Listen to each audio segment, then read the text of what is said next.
Hello,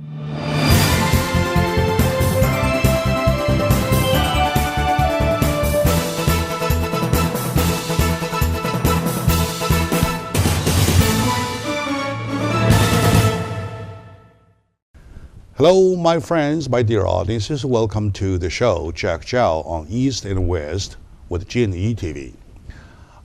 We know at this present time, as the news has it, that the premier of China, Mr. Li Keqiang, is visiting Europe, basically to two countries, right? Yeah. Yes. England and Greece, right? And sure.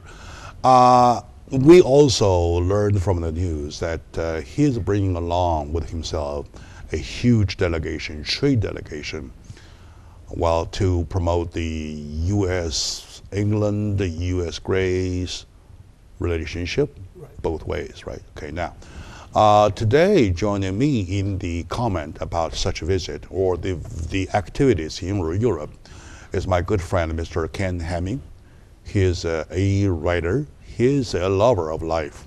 Absolutely. Anything positive to life he's going after, right? So welcome, Ken, to the show once again. Thank you. It's such an honor to be here anytime, and also to watch and feel the evolution and the progress of China as it develops into more of a national, international force. All right, okay, great. We have noticed recently, since the new government, the current government of China came into force, there are lots of visits. First by its president, Mr. Xi Jinping, then by its premier, like this time with Li Keqiang. And prior to that, both of them went to other countries. Yes, Xi Jinping went to Europe for quite a bit, and Li Keqiang went to Southeast Asia for quite a bit. Yeah. And then this time, Li Keqiang goes to Europe, to these two countries. So what's your comment? How do you feel, the first impression? Well, I think the first impression, it's real nice to see that maybe a little bit more reaching out by China to the UK. There are three main purposes for the trip over there. One is to expand the cooperation between each other, right, which you talk about business opportunities that will then contribute to the growth of both economies. All right. Also, to learn a little bit about, try to change some of the conceptions and perceptions that the UK might have about China by more man-to-man, on-hand deal. Yeah. You know, and then to learn from the history of the Brits, because they've had thousands of years with no turmoil inside of any violence, and a calm succession of royalty. Sure. And there's much to learn about how to. It's all been in a very peaceful and progressive way. And also, if you look back during the past financial crisis, Europe was hit, right? Very those two countries were hit so badly. Right. Yeah. Greece. And during the time, China helped. China helped with this money, which came in as kind of blood needed. Okay. Right. And probably this time, when Li Keqiang, the premier, come back for a visit, though, he will receive a warm welcome. Yeah, so. Yeah. Well, and it also, when you help somebody in need, it bonds you a little tighter. Oh yeah, exactly. And greater friendship. Exactly.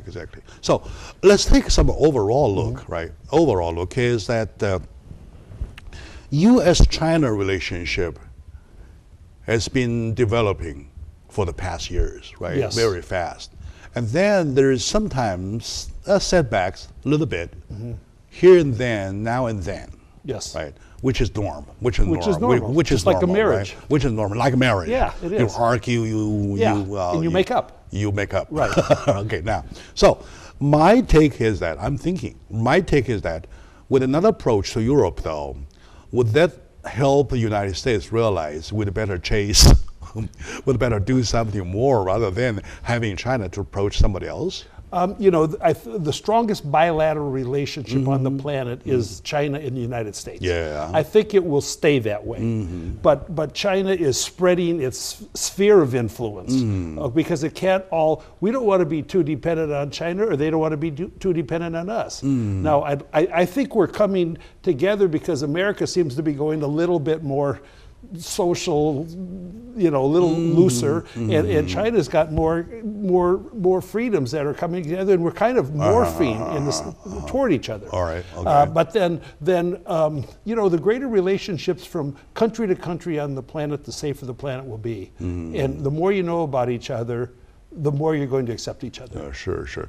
And what would be the push to the U.S.-China relationship if you look at this visit?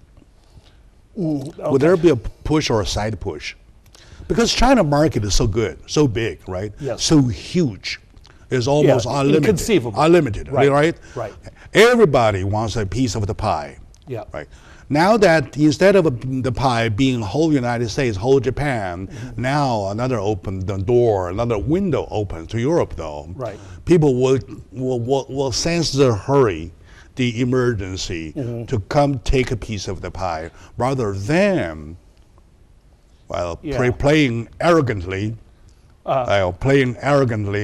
wait for the moment. So here is the moment. Like that kind of push. And there are different industries that have, say, a greater synergy between China and America, like the automobile and automobile parts industry. That's very strong, almost unlimited. And then there's different industries with different portions of the world. Maybe the other Asian companies, Japan maybe have a different set of offerings to China for trade than we do in America. But all relatively free trade is very conducive to greater understanding and greater friendliness. Sure.